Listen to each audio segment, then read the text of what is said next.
Wow. Hi, everybody. We got a big show. Just started in January.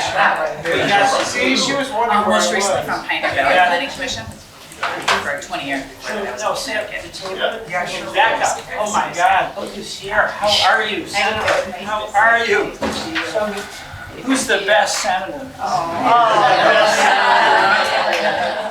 Very sweet of you. June, nice to see you. God, this is great. I'm you too. Thanks for coming. Thanks for coming. Oh, like a special medal? How are you? I'm doing good. Good morning. Yeah. Uh-oh. Yeah. Rotator. Oh, I am so excited. I'm glad you got out of the session so you could be here. Oh my God, that's so great. So good to see you. Thank you for coming. Thanks for doing it. Oh, it's really wonderful to be here. Love being in Windham County. Here, I'm gonna try on this one so you have the Wi-Fi to yourself. He's like, oh, don't leave me. What are you doing? Well, June, I just want to thank you for coming. I mean, it's really wonderful to have you here because you play such a critical role in this whole issue. It's my pleasure, and I'm here because it's so important to make the connection between what the federal delegation is doing and what the state officials are doing, both in the executive branch and in the legislature. So thank you for having this. Yeah, it's important. Becca, I want to thank you too. Where's Lauren?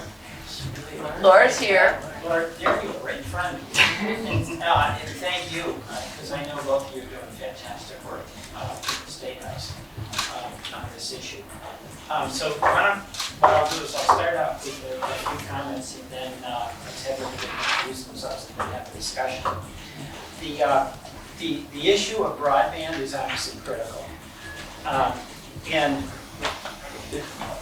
the way I see it, it is the decision that we have as a society to make is essentially identical to the decision that we as a society had to make in the 30s. Do we electrify rural America? And there was no economic case to validate that decision. It just didn't pay to do it. But there was a social case to be made about the cohesion of our country in connecting the importance of rural America and what we have to offer to the well-being of the country. And we have to make the same decision right now. There's no economic case to be made for last mile broadband, but there's a social case. And it's at a time similar to the 30s when there's enormous pressure on rural America. The challenges that we have in Vermont, outside of Moreland, which has its own set of challenges, but where I'm from Windsor County, just up the road, where we have pressure on our community hospitals.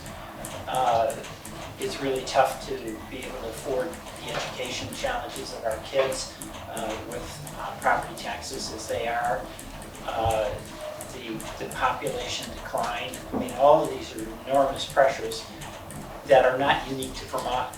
Okay, and what's interesting to me about this question of rural broadband is that when I talk about this with a lot of my colleagues who represent rural America, who are total, Trump people, everything I'm saying is exactly what the people they represent are experiencing.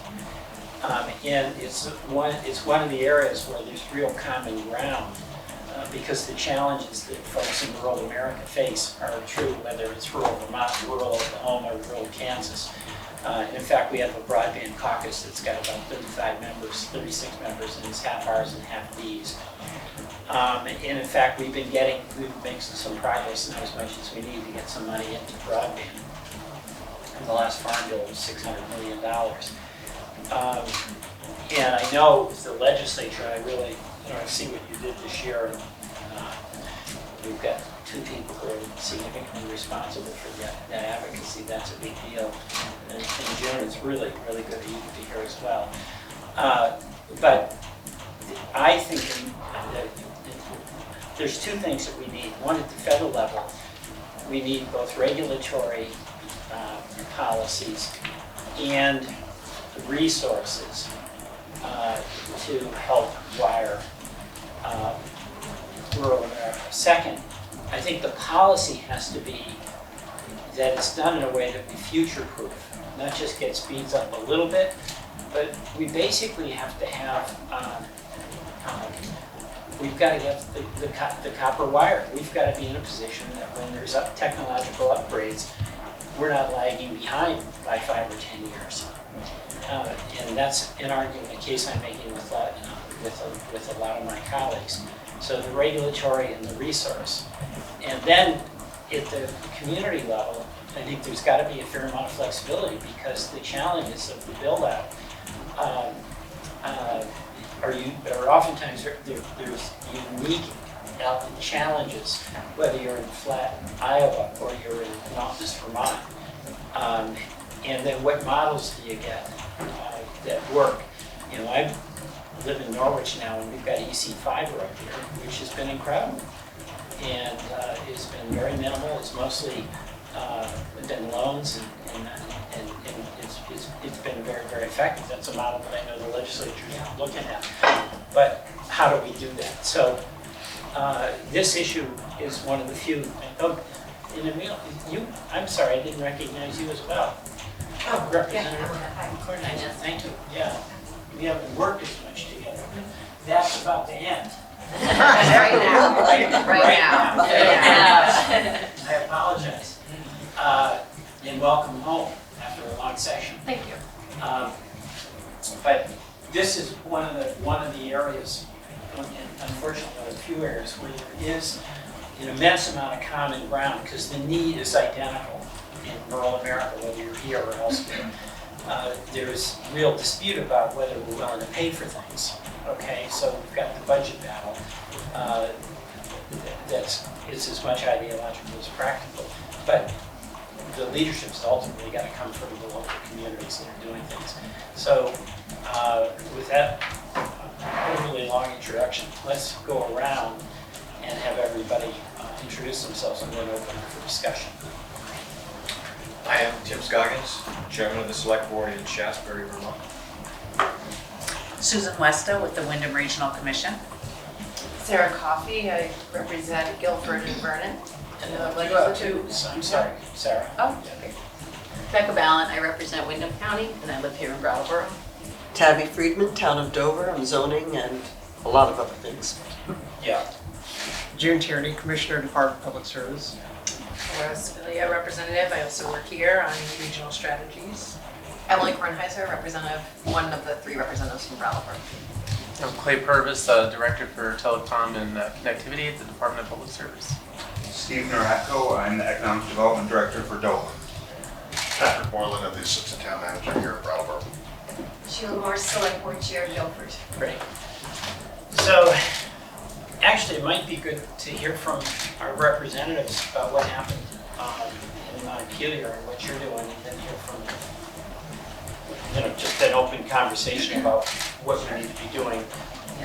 I think I talked a little bit about this yesterday up in the Kingdom, Peter, and one of the important things I think that we did with this bill is to really kind of turn our approach on its head, because our telecommunications providers, our national providers, as you know, we're federally preempted. Right. And they had been really holding 2 positions, which is it's not economically, it doesn't work for us economically to cover. And also, by the way, we're not in favor of those policies that are encouraging competition against us. That's right. Yeah. You nailed it. Yeah. And so this bill said, We were stagnated for you years. can't hold to those positions at the same time. So, and I would encourage you at the federal level, we're going to need protection, I think, and support for our right to make sure our citizens are covered. This consolidation of telecommunications, we're talking about transmission right now, but the data, the edge providers, all of these things that data captures, they all come together. And so, I think this is an important part, and I know Becca's done a lot of work on the data aspect, but I think this is an important part to ensuring our communities have some ability to protect themselves in the future, as well as engage in healthcare, public safety, education.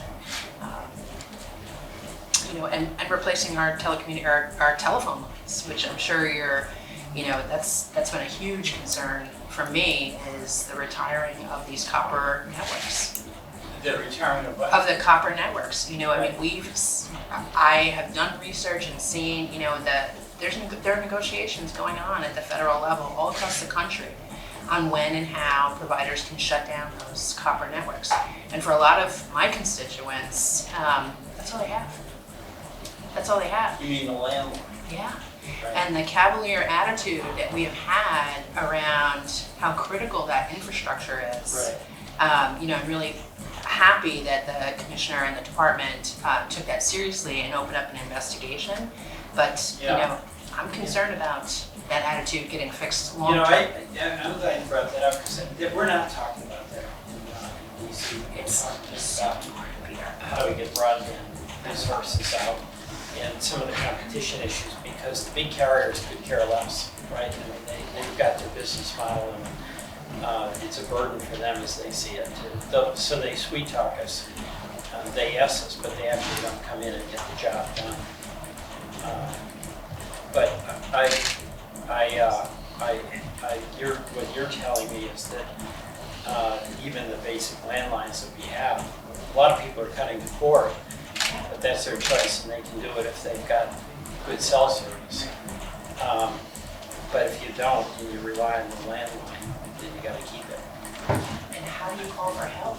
And so, the notion Right. of rural electrification, it's spot on. It is spot on. It's no longer, I get frustrated at the state level. I hear about, we have to allow folks the opportunity to engage in the economy.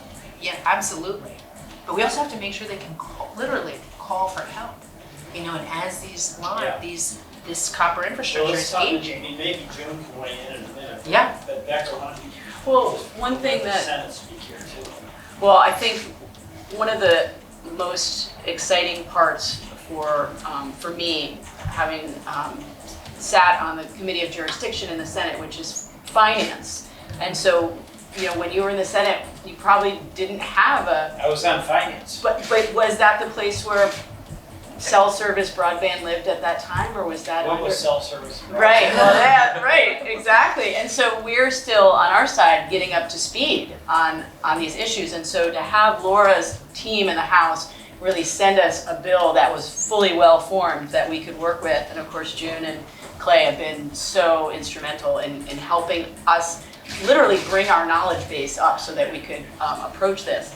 I think one of the exciting parts is to hear at the state level how that conversation is changing, because even a few years ago, people were talking about connectivity as something that was sort of a nice add-on, as opposed to like, we cannot survive in rural America and rural Vermont without it. So I feel more hopeful than I felt in a really long time. And I'm so curious to hear from the folks in this room of where you see the most important need in your communities, because that is the only way that we're going to keep so many of these small towns viable is a broader connection. And so I'd love to hear, since you represent an area that is also, one of the reasons Emilie ran, it was because there is no connectivity in her district, so. But I just want to emphasize something. What has, because you said this, and I want to reaffirm it.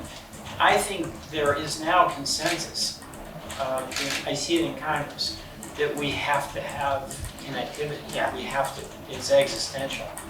And again, it's not a Republican-Democratic deal. It's, we could be in Iowa now, in the red, in Steve King's county, and if people came to this meeting, they would be saying the same thing.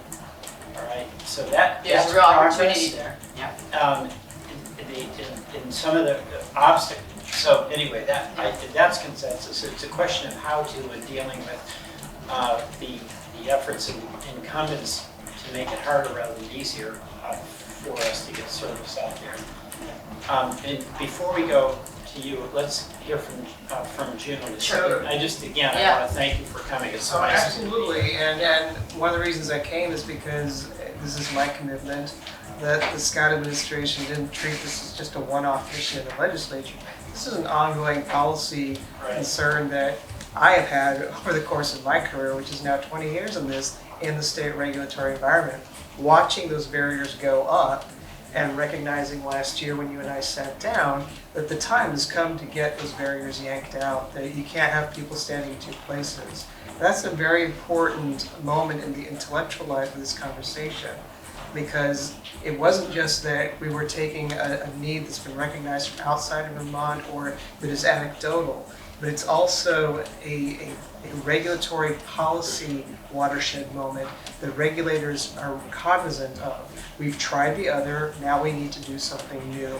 And happily, we had folks in the legislature who were receptive to that message, and that's where the consensus you're talking about came forward.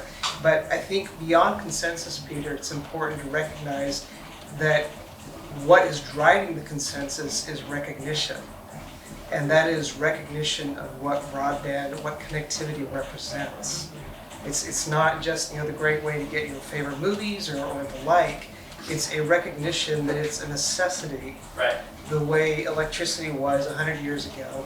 And it was when the federal government recognized the necessity aspect of the public utility and electricity that the imperative followed to get it built out. That's right. And that's where we are now too. As you say, Republicans, Democrats, it doesn't matter.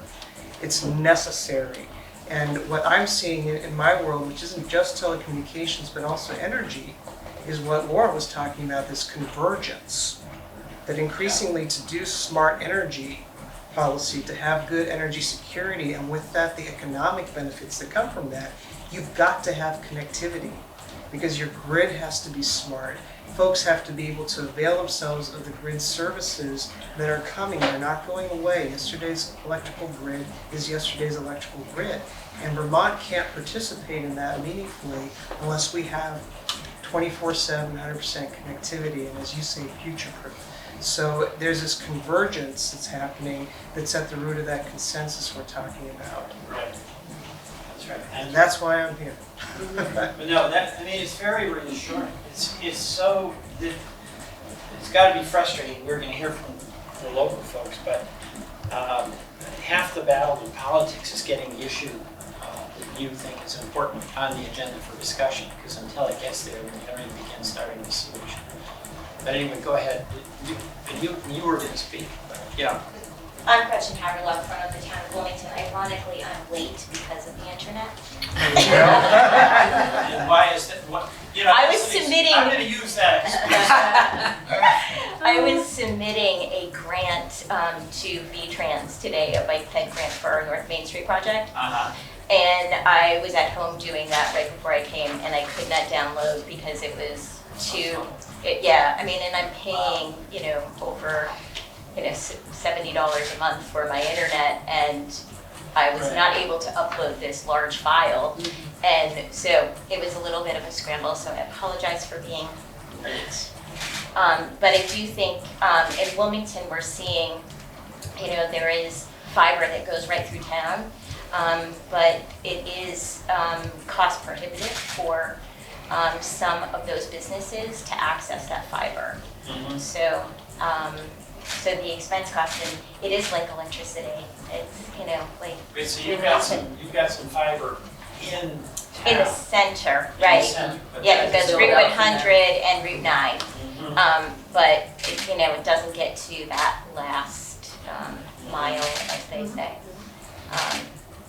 But we're getting closer for everybody to be connected in Wilmington. I think we have a small percentage, but it's not great internet access for especially cottage industries and at-home businesses are really challenged by that. So again, I'm really sorry for being late. No, it's fine. Sheila? Yeah, so we've been working on trying to get access to faster internet in Guilford since 2016, the select board has. 2017, you sent out a request for infrastructure projects. Your team did. Got that, yeah. And Guilford said, if we have broadband, the other things that we need, roads, bridges, childcare, et cetera, will follow. Right. Because we will attract people. There's a trend, we believe in Wyndham Regional Commission and in our neighborhoods, that more and more people are going to move into particularly Windham County and other the southeastern areas of Vermont. But there's the state-to-state program that pays people to come here If you can't provide people to do the option of doing work from home by telecommuting, then they're not going to stay or they won't come. So we need to invest first in that infrastructure. Our tax base will increase, our taxes might go down, we'll be able to attract more people, but we just keep coming up against walls all the time. No, the internet, just on that topic, I was up in Lindenville and they have a maker space up there, a shared office. And I met the first person I met who has taken, that I met. I mean, there's others that took advantage of that program. And she and her partner moved from Maine.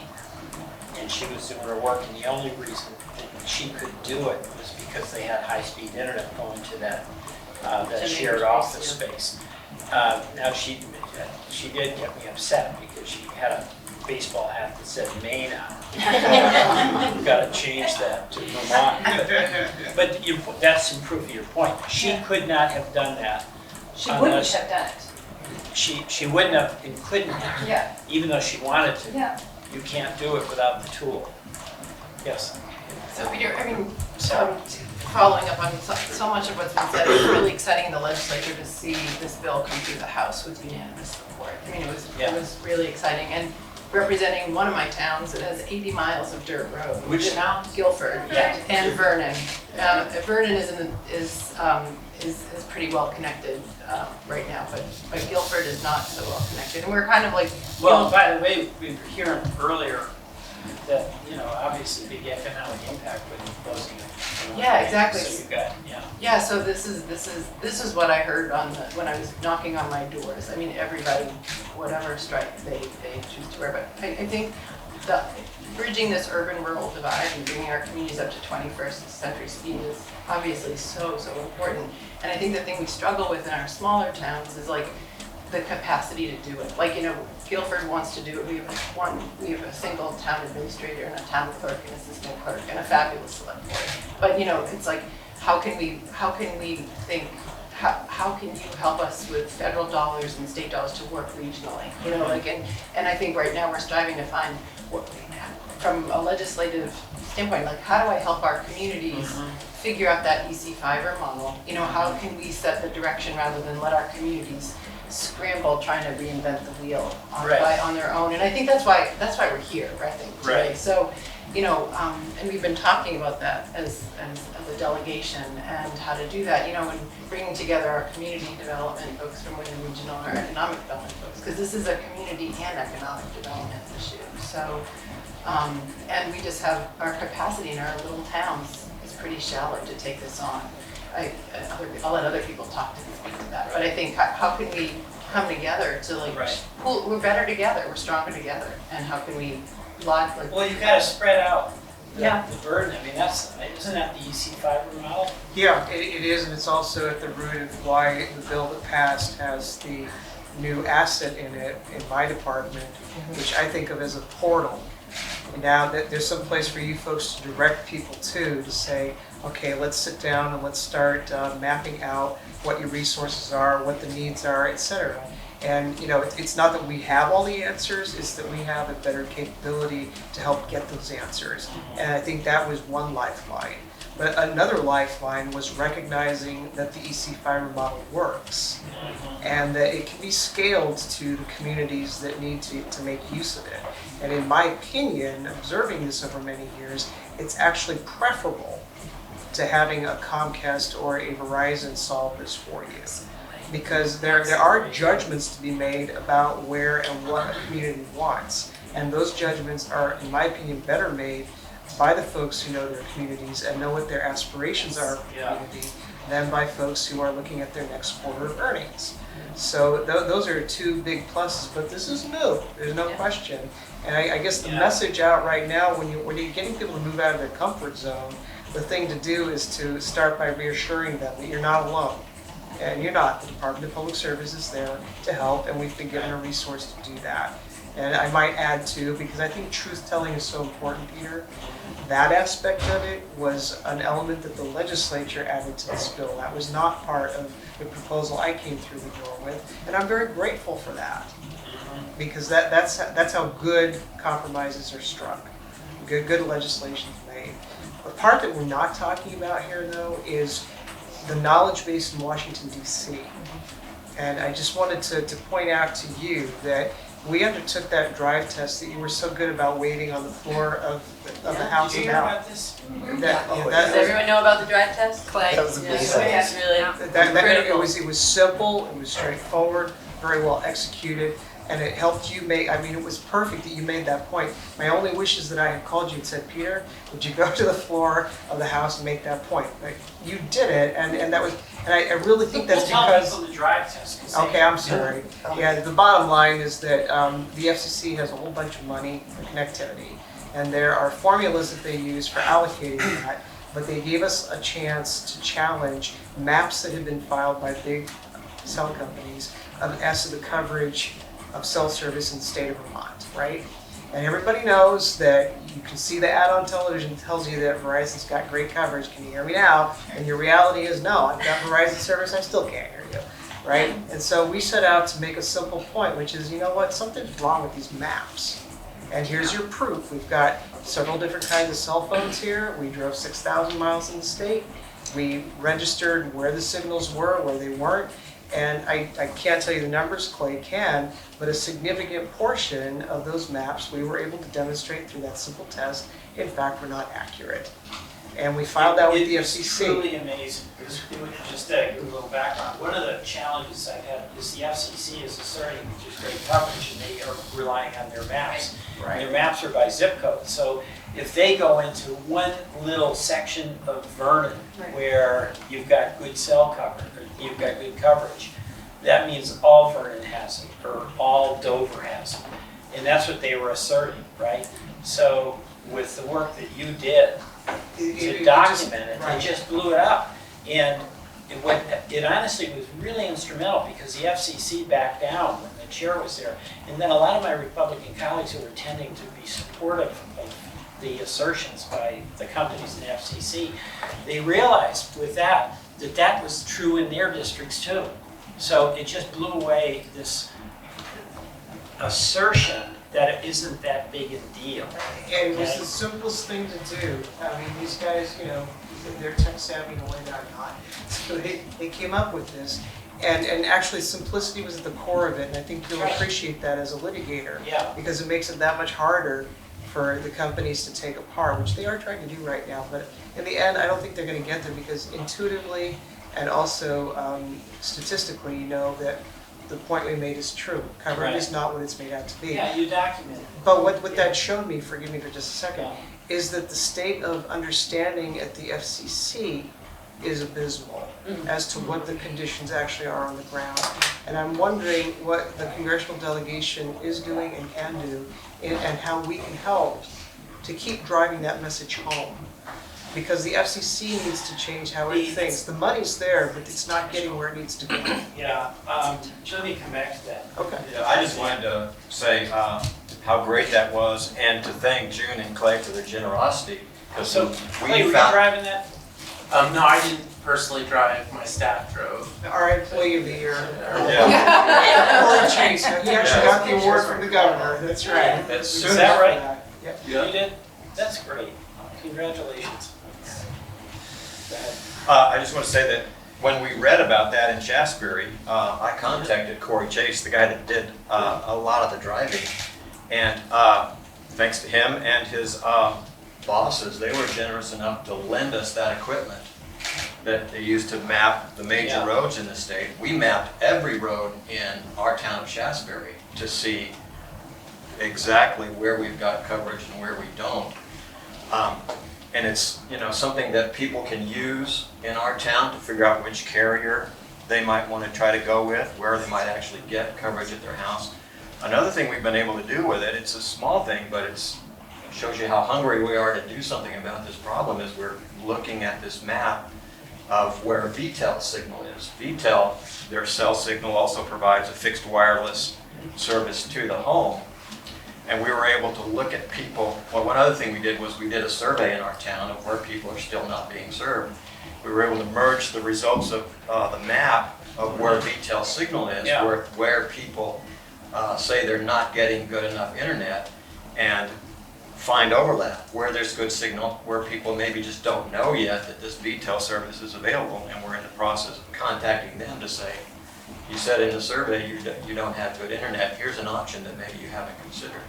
So It's a good service. those kinds of things, finding out what's really there is really important. Because, for example, when I was looking at applying for grants, USDA grants for build outs of broadband in our area, the area of town that has absolutely nothing, if you look at the FCC maps, it says there are 4 service providers there. And it's the same kind of thing. Overlapping coverage maps that really don't provide service there. And the FCC is looking at it and says, you don't get a grant, you've got 4 ways to get internet in that area. And in fact, we have no ways to get it. I mean, the mapping's crucial. That's Can I just interesting. footnote one thing that you just said? We were not generous. We are here to serve you. And so the message out to the community should be, if you can use this and we can be of help, call us. We will make that happen for any community we did for you. So you're using the language your grandma taught you, and that's good. But I'm here to speak the language of public service. Yeah, we have a long list of folks that want to use those phones, so get on the list if you're not on the list. They're up in the Northeast Kingdom right now. But That's great. Can we contact you for that? yeah, You sure you can. sure What's can. your tax dollar at work for you? Right. Peter, can I ask you a question? Yeah. So before I started doing local community development and got into politics, I brokered international public-private partnerships, often around connectivity. And so brought You brokered. international public-private partnerships on behalf of USAID and a few other contractors. And brought last mile connectivity to rural farmers in Tanzania, which is a mountainous region, much like here. Last mile connectivity to the Philippines, which is very foliated, much like here. And so coming back home, and I get teased for going to the Rural Economic Development Caucus because I'm in Brattleboro, but I live on a dirt road and have no service where I lived. And so coming back here and seeing what is clearly recognized now, and I'm grateful for it, as a market failure on behalf of multinational corporations, is not necessarily a market failure writ large. Because there are, there's opportunities for smaller, more local businesses, there's opportunities for larger Vermont companies who really see a need for connectivity in their regions, and a lot of different ways of arranging this. But what's worked very well internationally is other countries use their USF funds in a much more dynamic way than we use our USF funds. And so I'm curious. I'd be interested, yeah. So I'm curious to see if, right now most of our USF funds are really going to those multinationals who are making promises that we know they're not keeping in Vermont and have never kept in Vermont. So if those USF funds could really be used here in Vermont to build out this very dynamic model that Laura has really led the charge on, so that people can be adaptive to one community might have a large company that wants to take the lead on this, another community might be building a co-op or a municipal operation. That would make a really big difference. Well, we are having a big debate about how best to use the USF funds, and actually June, you might have some suggestions. I have a thought that I wanted to interject here, which is we were talking a moment ago about the need for the landline and to not be cavalier about it. And so when we say we could use the USF funds differently, that's a given. But it's not a penalty-free decision unless you heap on more USF funds. If you take them from one place, they're not going to another place. Right. And that transition, how we manage that transition is what's so important. And that's where I think the analogy to electrification breaks down. Transition from. Is precisely because when we were doing electrification, you were going from no electricity to some electricity. Right. Here you're going from a kind of connectivity to another kind of connectivity, and it's messy. You're not going to have that clean break to everybody's now got fiber to the premises, and you've got to bring the most vulnerable along. So some love still has to go to that that plant.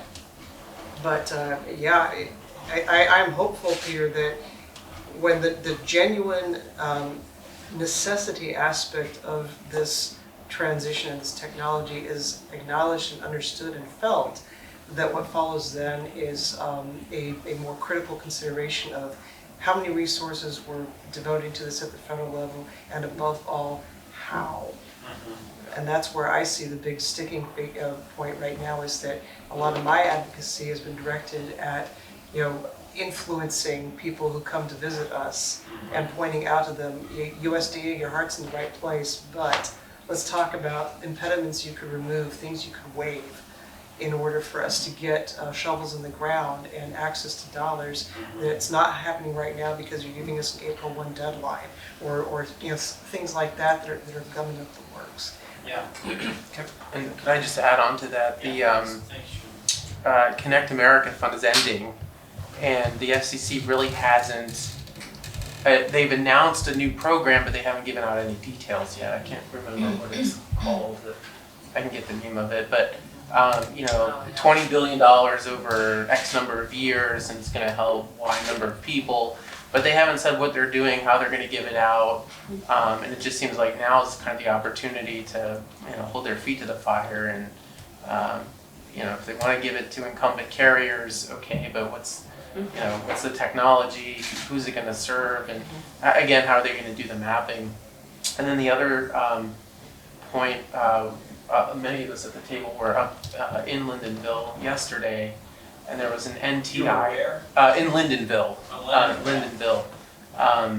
They had a broadband summit, and there was a gentleman from the NTIA, and he talked about their mapping program. So there's an FCC mapping program, and now there's the update to the national broadband map.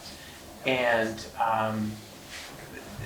I think there was a concern about how they were going to go about mapping and how it would be used, and whether they had, I think they have $8 million, and they're relying on states to really do the mapping for them. They've selected 8 states, Vermont wasn't one of them, and that's how I guess future funding decisions will be made, and just a little concern about how useful their map will be as well. Right. Peter, I would also note that there's a lot of interest at the federal level around 5G, and we're definitely hearing that from the federal administration and kind of a race to that. There's some concern here in Windham County about 5G. I would say to you, please make sure that is not the only discussion that's happening. Going back to, June's point, the providers are going to continue to upgrade their profitable networks. Including bringing in 5G where it's profitable for them to do so. Right. It's that, we have to make sure that we maintain that rural connectivity in the face of all of that. Well, that's why I'm talking about the future proofing. The way we do it can't be on the cheap. I don't know. I just want to say it has been really a point of contention within our Committee on Finance. I mean, June knows. That's where I was coming from with the USF comment that there's no penalty-free decision. And so it's challenging because you've got senators who feel like, look, better for folks to have something, even if that technology is completely outdated, and other people feeling like, why are we investing another single dime into something that is not going to be obsolete, is pretty much already obsolete, and that's a real policy decision, and that's hard. Yeah, it's hard. A lot of people, you do want something rather than nothing. Yeah. But I've sort of landed where I think the federal dollars should go. I think it should be in durable yes. Infrastructure that is going to be making us get what urban areas have. And by the way, that's supposedly the policy of the government. That it's got to be reasonably comparable in rural areas. And I think that if we start shortchanging as a matter of policy, certainly at the federal level, we'll be on this constant hamster wheel trying to catch up. And I think those people who are going to come here, and the whole point, they just, you have to happen. I mean, what are some of the local officials think about this? So Congressman, Peter. Peter, the situation in Brattleboro, I think, is a bit of a complicated one, but I think it's one worth diving into because it is what I believe a microcosm of the state as a whole. We've done a little bit of work with Clay. We've been able to identify what is the status of available broadband within our community. And on a positive note, a majority of locations in a population center like Brattleboro currently meet the FCC's minimum standards. But there's 2 points I'd like to make about that. The first is not everywhere, and as Emilie pointed out, there are certainly parts of Brattleboro even that are still at the dial-up phase of the internet, and that's obviously unacceptable. But So the second, Brattleboro has dial-up? in certain places, yes, Wow. in certain places, there are parts of Brattleboro considered remote by the providers that are still in that. Not very many. I mean, Mostly in Emilie's district. we're fortunate, but I think there's another point that's important about that, which is in the last 10 years, as we've spent time looking at connectivity issues, the FCC's minimum standard, which is of course a minimum standard, has gone from 768 kilobytes to 3 megabytes. Now it's at 25. And areas such as Emilie's are getting further and further and further behind from what the national government recognizes as a bare minimum standard. So obviously the issue of connectivity and improving connectivity is important for Brattleboro. But in a very typical sort of Brattleboro way, there are a couple of other issues which I think are very important to Brattleboro. And that's what we're hearing down at Town Hall. Issues about equity and equality. So one could say that a person chose to buy their home in a rural community or out on a long dirt road, and obviously issues of connectivity weren't all that important to them as the person who chose to purchase a home in downtown. Well, that's possibly true, but the child of that household that's living on a dirt road in Vermont didn't get that choice, and so they're being raised in a household which doesn't have the same access to the civic society as the child who's living downtown. Right. So that's one issue. And the second issue is equality, which in the connectivity sphere is net neutrality is something which is really important, I believe, to the public here in Brattleboro. And so I hear more about that than you. and so when solutions are crafted, I've been asked by the select board to take a look at possible options for improving connectivity in town. But I think unless they're able to deliver on net neutrality and the equity and equality of service, they're not going to be too terribly exciting. It's just going to be, just a little bit of improvement. Well, that's not good enough. So the reason I think it's somewhat of a microcosm of Vermont is because I know Brattleboro, being a population center, is, again, fairly well off. But the surrounding towns, Guilford, Marlboro, Dummerston, are just not in that same position. And so if we as a state want to start thinking about equity and equality, this is a place where we have much work to do. Well, that's the point of saying that there's got to be no discrimination between rural and urban. Because, you're giving specificity to somebody way on dirt road, but the urban folks in the companies are basically saying that you live in rural Vermont, you don't count. I mean, that's not acceptable. Yeah, yes. A couple of things that come to mind. I'm very, very interested in working more on expanding some of the possibilities that we have with public-private partnerships, because nobody is going to want to foot the bill for any expansion themselves. So by being able to work with Emilie's experience and all of that, how can we do this? There are a few local Vermont companies in southern Vermont that may be very good targets to approach this with. I'm thinking of Riggs Distler in Jacksonville, which is a major infrastructure building company that might be somebody to pursue. Like a Balint. Like a Balint, but they are in the electrical infrastructure, pole repair. They send their teams all over, and they're as local as you could get to us, and they are actually in a section of southern Vermont that has no connectivity. Yeah. So how do we target, or how do we find possible partners? Just off the top of my head, they may be somebody to talk to. Whether they're interested or not, that's up to them, but that might be a good key. Other things is, as cable, as various other connectivity issues have spread. We have a lack of balanced competition in our area. We have a local cable provider who got the monopoly X numbers of years ago for cable provision for Dover and Eastover and parts of, there's this little tiny hole where this one particular provider has that monopoly. And they've been providing cable service. They are now starting to provide fiber access to select businesses or select areas, but their build out really isn't there. We have the provider who is providing the fiber backbone that connects between lower Route 100 and Route 9, but they don't go above Mount Snow. There is no connectivity to the rest of their backbone up in central Vermont.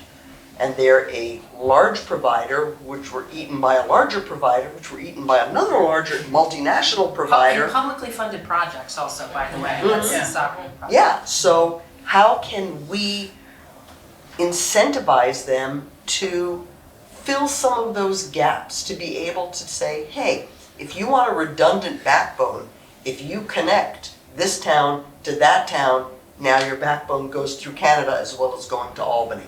But how do we make it economically feasible for them to engineer that? I like what you said about incentivizing people, but I think Laura just pointed out something that's important to not forget, that a lot of this is public funding that has failed. And so how are we also holding people accountable that have spent public funds and not delivered on what they were supposed to deliver Exactly, on? so what way can we bring them together to make that work? Somebody at the bill signing in our town brought up the comment that his business could not get a certain level of service. Well, it's too expensive for him to do the business-to-business service from that big provider. The cost outweighs what it means to him to have that.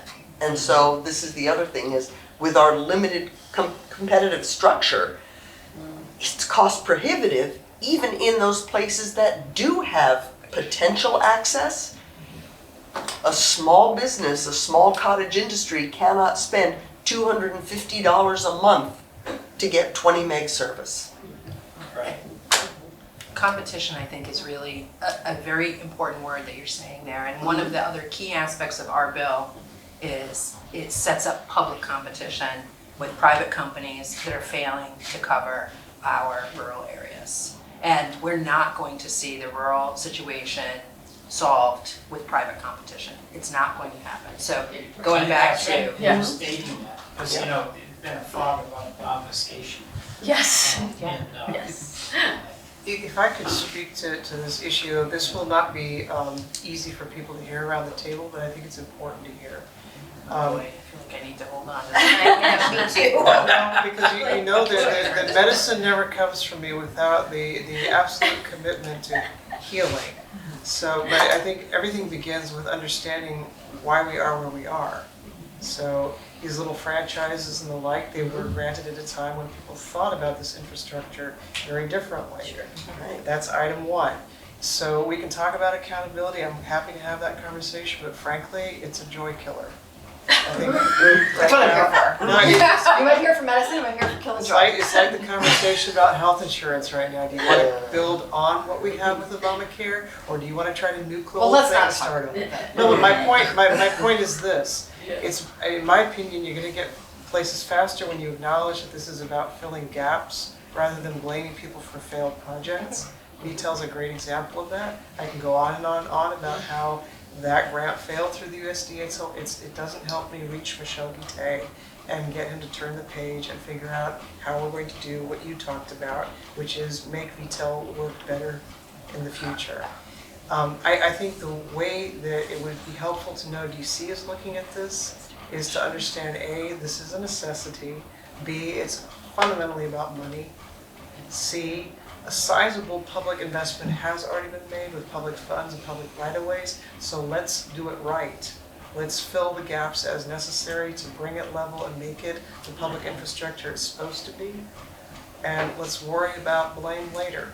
Because as soon as you start talking that, you start sending people for the fences, they're gonna start protecting themselves, and people can't wait for that. That's just not where the creativity is needed right now. The creativity that's needed is, how do you blow past regulatory barriers such that Microsoft is still litigating, persuading the FCC that it should be able to use white space in order to get kids basic gear so that they can do their homework at home? Why hasn't that already happened?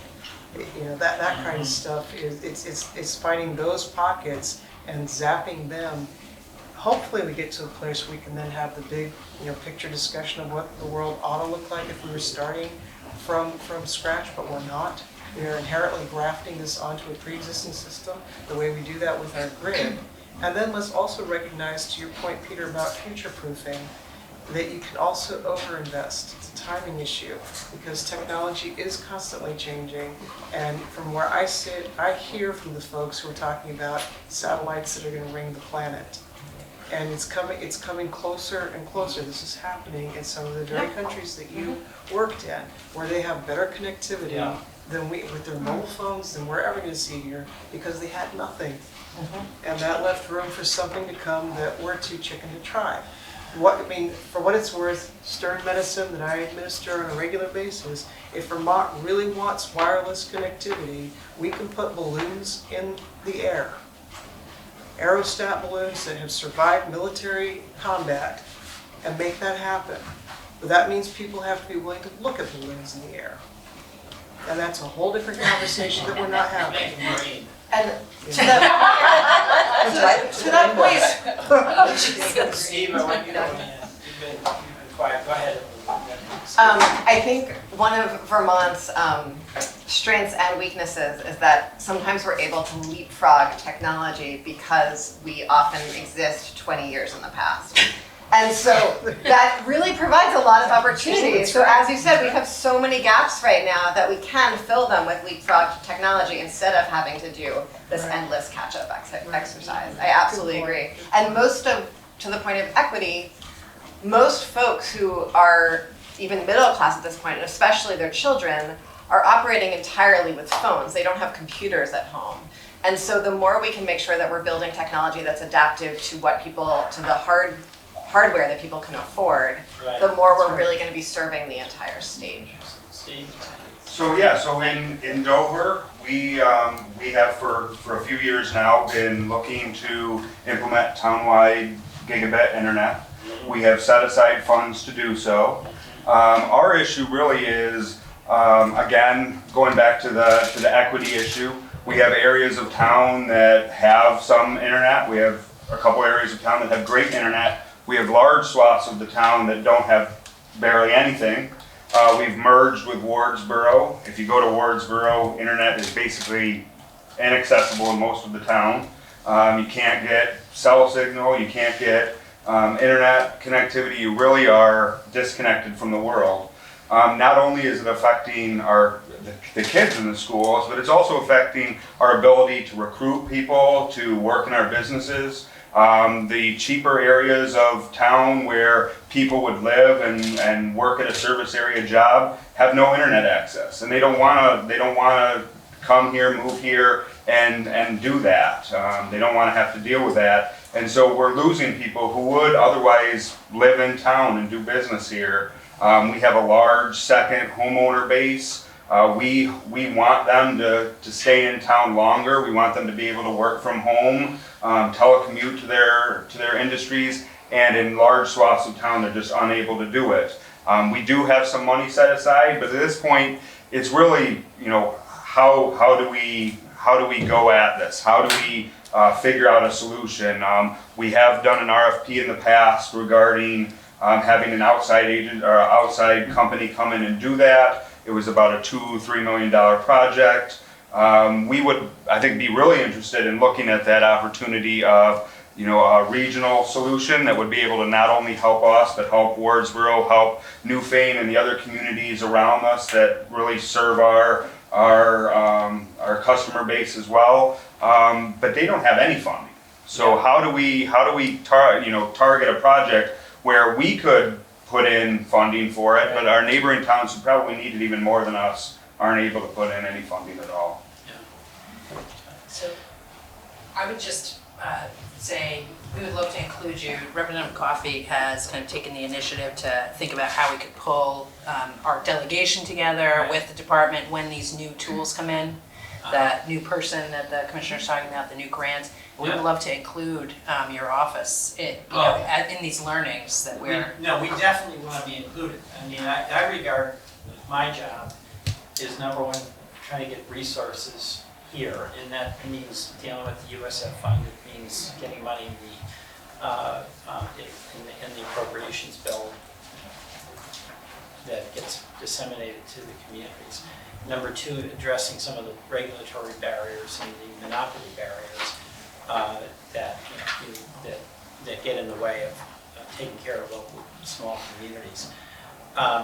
And then obviously the actual execution has to be done locally. So that the really hard work that has to be done to get that house, that business connected, that has to have models that require your Montpelier and local select board and development agencies. That's your work. So we've got to be coordinating on this. And I do feel a little optimism for two reasons. One is, as I mentioned, it's just a universal problem. And but then secondly, we're piercing the nonsense. And your maps were really helpful on that, because when you're arguing about, we say you're connected, and our maps show everybody's connected, and I'm saying, well, I'm hearing from people they're not. There's no win on that. We're just each arguing our facts, and I think we blew that out of the water with this very specific work that you did, and I've just seen that, as I said, my Republican colleagues now are really skeptical of the FCC assertions about the coverage, even though it's a Republican FCC at this point. So I think we should, and I guess we're going to have to get going. Jim, we'll give you the last word, but I would very much like to have us stay involved legislatively and locally, and with Jim. Go ahead. Absolutely key, because I think so much of the inspiration for what we did with the mapping was, for me at least, derived from the conversations I was having with Senator Sanders' office, Senator Leahy's office, your excellent staff, the administrators who come to visit, whether it's Secretary Perdue or it's Ajit Pai who comes and doesn't see me because he made a judgment that we weren't the kind of people he needed to talk to. I think I've gotten to the bottom of why, but that was a miss, right? And I'm trying to that's outrageous. It is, but you know what? I've cried my tears, and I don't want to go there anymore. I'm going to try to get that meeting, and I'd love your help in getting that meeting with him in DC to make some of these points. But an argument I wanted to arm you with when you talk with your Republican colleagues is not unlike one that I was making in the FEMA context with Irene, where I was talking about how if you interpret the hazard mitigation program so narrowly, you're causing it to fail in its essential purpose. Right. What's happening here is when you have an America that's not fully connected, everybody, including the people who think they're connected, are it's failing of its essential purpose, because even those enterprises, those businesses, these are customers they can't reach. And so that's the thought I would leave you with, that when we start seeing the commonweal in the problem, as opposed to it being a rural problem versus urban problem, when we see it as an American issue where the commonweal is at issue, then I think you get that last push. Yeah, well, that's a good last word. That's well put. So, to be continued is really action plan here, but there's an action commitment. And coordination is really important. And I gotta say, I think it's fantastic what you did in the State House this year. So, good work. And it's nice to see some legislative body get something done.